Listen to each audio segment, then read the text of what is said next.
active fit on a child is so much more than hopefully what you thought about this morning, and it's so much more important because to me, all right, you might think I'm a bit dramatic, I think it's life-changing.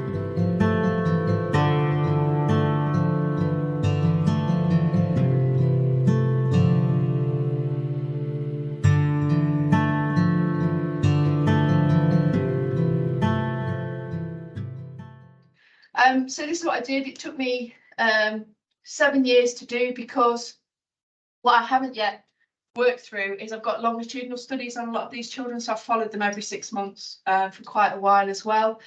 And I also, any child that presented wearing spectacles, I measured their as one spectacle position as well. So it's all right as saying that specs fit children really badly, but what I'm hoping to do is say this is how bad they actually are. So what I did was I didn't touch them as they arrived, but I did measure their effective power, the vertex distance from their eye to the back of the lens, the thickness of the lens, the front and back curvature, so that I can ray trace through the lens and see what they were receiving in terms of prescription compared to what their power of their lenses were. So I've got all of that data to work up as well, once I've done the ruler, once I've done the adult study and that as well. Yeah. Didn't use this ruler. This is what I actually used. So this system is well known in medical measuring, but it's never been used for what we were wanting it to use. Typical. Let's make things hard, shall we? It's a bank of 6 medical grade cameras, and it's works on triangulation algorithms. If you want me to discuss more about that, I'm happy to, but I see most of you plays me at this point. Sorry, yes, I'd like to hear about it too. So the cameras are at a fixed distance from each other, and the way it works is that it sends out different types of it captures different types of image at different points, and then it knits it all together, but it's basically incredibly accurate. And the good thing about it is the capture speed is 1.5 milliseconds. So a child doesn't need to sit still, it doesn't need to look in a particular position, we don't need to clamp it. I basically put them somewhere in front of the camera and said, look at that butterfly on the wall, and that was it, bang. And so the good thing is it gave me a 190-degree image of the face, which I could turn in any orientation. And I had to check integrity of the image at the time. So the child loved to see themselves in 3D, especially when I spun the head round and showed them there was nothing inside. There's a few still in therapy. But it was quite good. And then it gave me the ability to take the skin off, which helps to see the contours much better, and also apply this really complicated mesh system as well, which was really useful. That Hollywood movie the page from masks. Yeah, similar. Yeah, but this, it's been proven to be so accurate, but nobody's ever used it for this purpose before. So we then had to go through this massive year-long project, because I am no IT expert at all, of how do we automate it? How do I get it to take the measurements I've kind of taught you to do this morning in an accurate and consistent, repeatable manner? So that was quite tricky to do, but we got there eventually, and we did loads of repeatability studies and reproducibility to make sure that it was as we thought it was. And, you know, different rules. So, you know, for example, like this one, front to bend, we had to drop a virtual spectacle frame front, touching the bearing surface and being projected out, and angling at certain panto to suit this child, and then the actual side length measurement to be taken there. And I wanted to automate as much as I possibly could. First thing we did was put all the children's faces, because as I say, we didn't clamp them down, in a standardized reference plane that's known medically. So that, remember, I was getting you to on eye level and all of that. It was important that the children's faces were particularly in a standardized manner, if you like. And then we placed a few landmarks and then pressed go, and it came as with all this data. So this is how I've kind of presented the data. So these are my typically developed white British females, and this is the crest height. Remember that one I said is probably the most important one. So on my particular subset, which is from 4 months to 16 years, you will see that the majority, there's still a few negative ones here, but the majority of mine fit into this bracket here. And this is what I was saying to you earlier about having fashionable frames, but with some adjustability. We can adjust that height by 4 mil. It will probably fit the majority of children. And we can reduce that band down if we start looking at different age bandings as well. So I've not only done scatter plots, but I've done percentile data. So if you're aware of percentile data, those of you who've got children, it's the red book, and you see where your child sits. And so 50th percentile is where 50% of the population sit. So 50% will be bigger than that, 50% will be smaller. So I did produce that as an appendix for manufacturers to use. But I think the important thing on this to see is that frame I measured right at the beginning, the 6 crest height, aimed at a 5-year-old child, actually sits in the middle of the data at a 10-year-old. So we know there is no way on this earth that frame would ever be fit for purpose for those children. And front to bend. So the front to bend measurement showed us almost the side lengths required for this whole population. And you can see there is only about a 20%, 20 mil difference between the whole population study. That means if we can get 20 mil adjustment, that's what I was saying to you about what we should publish, we can show that, you know, for a frame aimed at a 6-year-old, if we can adjust it between 70 and 90 mil, we can make a statement that will fit the majority. So this is back to what we're talking about. This is, stop me if I'm wrong. Yeah. This is back to the comments about having extra filters, crest height, the radius, length of bend. Yeah. And Alicia said it's more than that. Yeah. And we've been discussing it this morning. So from this, it will be, that's the apical radius and that's the crest height, but it's adjustable within these parameters. Yes. So you can have this and you can have that and you can change this and you can change that, so that opticians can go, I want it to be that, okay, it fits within that banding. That banding, yeah, it is a banding, yeah. And particularly I think on side length, because I mean, some of our profession will look at the front and say that's okay, not really think about the size. That's something we do on fit, on collection. That is the wrong attitude. That is absolutely the wrong attitude. And that's where we end up with those awful long sides, or find out the child's got hearing aids and you can't fit them behind, etc. But this I think particularly is interesting, because that frame I measured earlier had got an equivalent front to bend measurement of 100, which shows you that it's 20 mil too long for the majority of population. And because we've addressed that, and as I say, I think Peter's right, if we can say that this range has an adjustability of between 70 and 90%, 70 and 90 millimeters, that covers the majority of the children in this study, and you can then reference it and evidence it.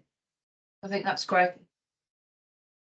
And just to show you one more, apical radius, this doesn't grow that much, and we'll talk about growth in a second, but apical radius does get narrow with age, but the actual banding, the ranges required are not that wide. That means if we decided to make a regular bridge type frame, we wouldn't need to produce many parameters to fit the full population. What we need to make sure is that the apical radius is quite large, you see, bigger than what we would see on an adult. And if you see that frame I measured earlier at 6 apical radius, would fit absolutely no children in my sample whatsoever. So the impact of having a smaller apical radius is that it will lift the frame high, but all the weight and the pressure will be along the sides of the nose. How is all this data affected if they're not British children? Coming on. I'll show you the differences. Now, I think this is really quite exciting, because this is where facial development's never been really looked at in that midpoint before. And that is this is the rate of change So this is the rate of change in degrees per year for those angles, and this is the rate of change in millimetres per year on those linear measurements, a lot of which you took this morning. So just for an example, the splay angle, that's this one in the transverse plane, doesn't change an awful lot. Very similar between boys and girls, but the frontal angle, this one in this plane, actually changes quite a lot. And that's what we saw on those pictures, didn't we? That it actually does sweep in quite quickly. So that affects what we do with pads in frame design, because we don't need a great deal of adjustability on that splay angle, but we need to think about how quickly this narrows and incorporate that into design too. And similarly with the linear measurements, those DBRs do narrow, but not by a great deal.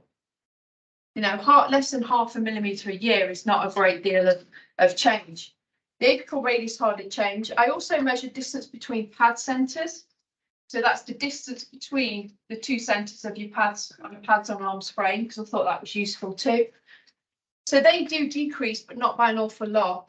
And then you've got crest height. We know that increases, but it doesn't increase as fast as the temple, which doesn't increase as fast as the PD, which increases more on the front to bend, so more elongation that way. And the biggest change on my typically developed white British children is the head width. So that grows at the biggest rate compared to the other measurements. So what we've got to understand when we're fitting frames is that we need something with more adjustability widthways and side length than we do the rest of the face. But we also need to think about the impact of temple width and pupillary distance as well, because they may not be growing, but we still need to take some of that tension at the temple. So we need some adjustability here as well. And the pupillary distance, obviously, that dictates the decentration too. Now, this is where it gets exciting. You can warp if you want. Oh no. Whoa. Oh no, wrong slide. I put extra in for you last night. Too early. You whooped too early, yeah. So 50th percentile data I mentioned, this is how we banded it for children. And this is kind of like where the midpoint, the median range is of the measurements for all those children. Again, it tells us a bit about data. So it shows us the growth. Look, average 51 for birth to 4, 63 for 14 to 16. 63 is more like you'd see for an adult PD, and that's what we said about when that facial development's finished. Crest height grows. In terms of frame design, the bridge needs to go higher and higher and higher and higher and higher till it gets to that adult form. Apical radius wider, smaller, smaller, smaller. Distance between rims narrower, frontal angle narrower, splay angle slightly narrower, but head width 134 to 155. It's what we'd expect. That's the biggest growth, remember? So that's the one that comes out more. Front to bend from 76 for the little ones, right up to 102 for the teenagers. So this is what we need to accommodate, especially on those two, because they're the biggest changes in growth. Can we have a copy of this presentation, or is that secret? You can.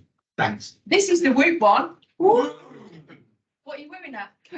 No, No, wait till I tell you what it is. This is my white British, what I've just shown you, and how their head grows. This is my Chinese. there you go. Look at the differences. Yeah. Woo-woo. This kind of blew me away a little bit because I thought, oh my gosh. And this is what I was saying to you earlier about the importance of temple width. The biggest growth in a Chinese child is their temple. That means if we slice a child through this way, they're going to have a completely different head shape to our white British equivalent in age. And nothing much happens on the angles, whereas they do narrow quite a lot on our children, and the crest height remains really low. So if you think about a typical Asian Chinese bridge, that's what you get, don't you? Yeah. You get that low, wide, almost childlike bridge that remains into adulthood. And this is what I was saying about the next project, maybe with the data for adults of different populations, I think will be really, really telling. But that tells me that there's a huge difference and potentially a huge market for addressing these bridges and these children. Then, even better, get ready for another move. The Chinese children's face, virtually exactly the same as a child with Down syndrome. Amazing. Now, what that means is my children with Down syndrome get more choice because the world is going to make frames that fit Chinese children better because there's millions of them. So they're going to get more choice and we're going to get more understanding and appreciation of what they need to. So yeah, that was quite good. That excited me as well. So I've done the same table for you, but I've added in brackets the difference between the Chinese and the white British typically developed data set, because the differences are absolutely remarkable. And basically what we're saying is it's great to produce frames for typically developed white British, which actually are very similar to European in terms of facial development as well. But for the Chinese, it needs to be a whole different data set, completely different, or different adjustability parameters to accommodate that. And I didn't sadly have enough of these children in my data set to give you proper data, but based on a previous study of a small study of children, mine did concur with that. And basically with the African Caribbean nose, the crest height is lower in general by an extra 2 mm lower. We need to consider their projection as well because of that low flat wide bridge. But this is the main problem, or challenge I should say. Their frontal angle is 7 degrees wider than a white British child, and their splay is 9 degrees wider, which is huge in terms of frame fit. So what happens with these children currently is we give them pads on arms frames because it's the only thing we can try and accommodate that. But this is what I was saying about pads on arms. You think, oh great, they're adjustable. There is a limit. And that limit is pushing it for these children. And these are the ones that end up with the rim on their face all the time. So what I do with these children is I take a fixed pad bridge plastics frame. A rubbish example, but no, let's get a better example for you than that. So I take a fixed pad bridge frame like this, and I'll take off the pads with a Dremel tool. You understand what a Dremel? Yeah. Take the well, I actually cut them off with side cutters, flatten it with a Dremel tool to make a regular bridge frame. Then I insert a pad arm lower down. And that way I can get the height I need. I can accommodate those low flat angles, but also the child likes the look of the fact they're wearing a typical normal frame as well. And we do that quite a lot. If you ever want to see that pad arm conversion, it's on YouTube. And it's something a lot of opticians are doing nowadays to fit these children better than what they've currently had. Which kind of pet arm would you need if it would be a perfect pet arm for them? Anything really. I mean, I use a variation more like a swan neck. I mean, if we would make now the frame, Yeah. the correct heads. Oh, with them permanently. Yes. Yeah, it doesn't matter as long as they're lower. And so, And wider. yeah. So you see this kind of shape here. Yeah.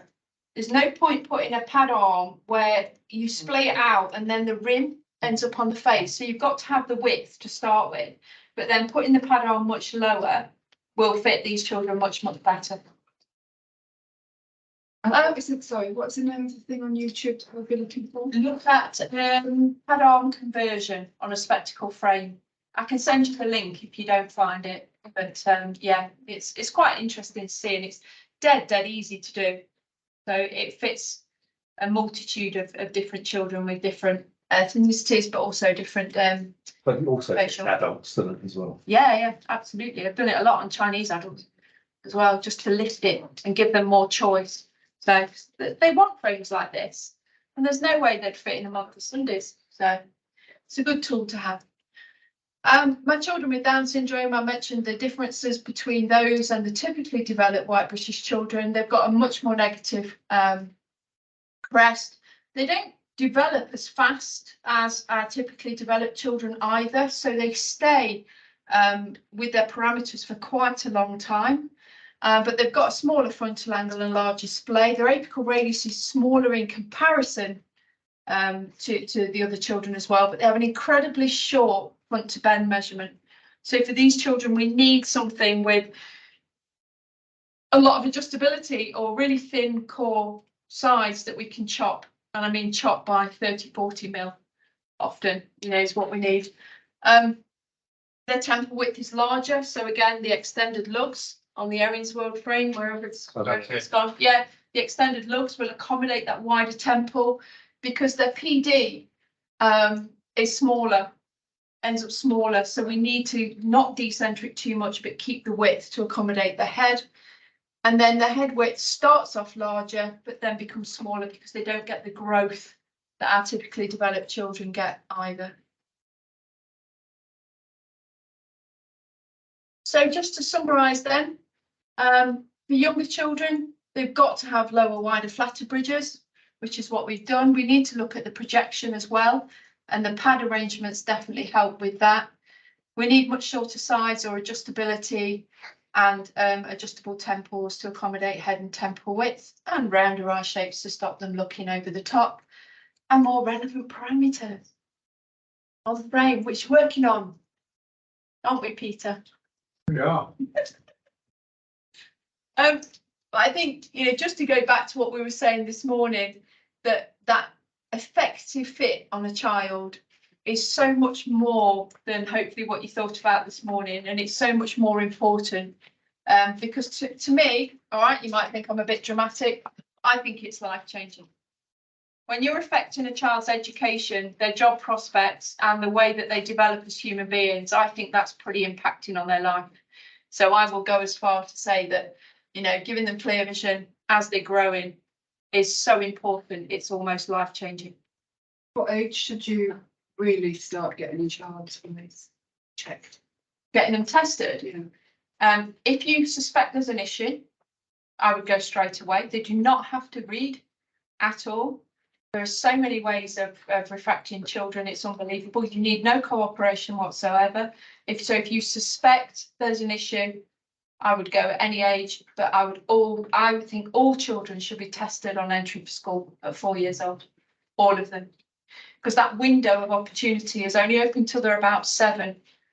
And I think that's really, the earlier we can intervene, the better it is.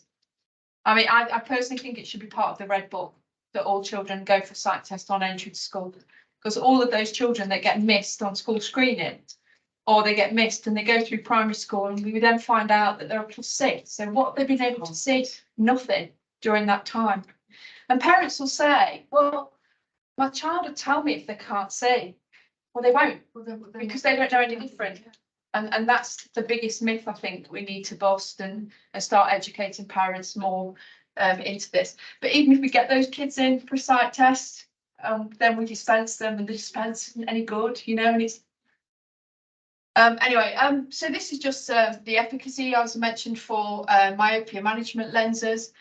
But I always think if we could have got to fit those frames a lot better, how much more different, how much more impact could those lenses have on stopping their myopia progressing? And positioning is absolutely everything.